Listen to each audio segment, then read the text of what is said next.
भीमा तुझ्या मताचे जरबाच लोक असते, तलवारीच्या तळ्याचे न्यारेच डोक असते. आम्ही लढाईमध्ये किती आहो यापेक्षा बाबासाहेबांच्या आणि वामनदादा कर्डकच्या मनाप्रमाणे मताप्रमाणे खरंच सर्व इथं लढाईया महिला आहेत, लढाईया पुरुष आहेत. मी सर्वांचं मनापासून कौतुक करते की प्रत्येकांना वाटतं की पावसामध्ये निघण्यापेक्षा मी माझ्या कुटुंबामध्ये लेकरं बाळांमध्ये असावं, पण ह्या महिला खरंच कुठल्याही परिस्थितीला तोंड देऊन बाबासाहेबांची जी लढाई आहे त्या लढाईमध्ये सपोर्ट करणाऱ्या महिला आहेत. महिलांनो, तुम्ही एक त्या नाही, एक महिला नक्कीच भीमा कोरेगावच्या युद्धाप्रमाणे तुम्ही एक सक्रिय ताकदवर आणि लढाईया महिला आहे. मी सर्व महिलांना शालूट मारते आणि माझे 2 शब्द येथे संबोधते. सर्वांचे धन्यवाद. सर्वांचे मंगल हो.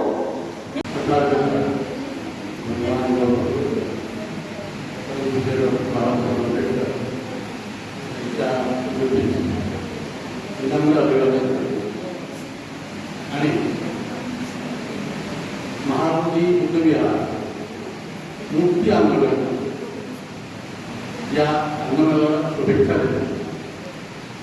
या आंदोलनामध्ये ज्या अनेक लोकांनी सहभाग घेतला, हे आंदोलन 134 वर्षापासून सुरू आहे. 134 वर्ष झाले आणि ही आपली प्रमुख मागणी आहे की भगवान गौतम बुद्धांनी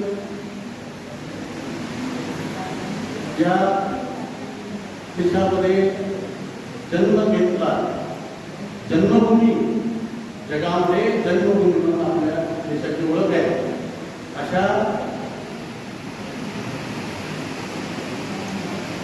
देशामध्ये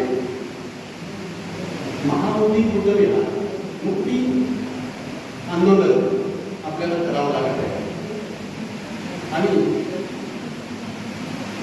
बीटी ऍक्ट 1949 हा रद्द करून हा संपूर्ण प्रशासन व्यवस्थापन बौद्ध अनुयायांच्या ताब्यामध्ये दिला पाहिजे, या प्रमुख मागणीसाठी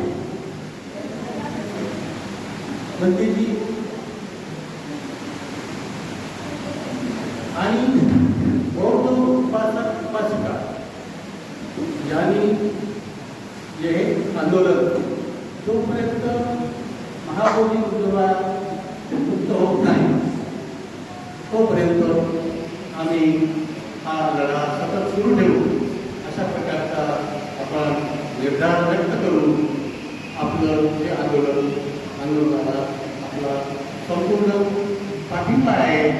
या परिस्थितीमध्ये आपण विपरीत परिस्थितीमध्ये सुद्धा या मशाल रॅली मशाल यात्रे आयोजन करून आपण लोकांना लाभून दिलं.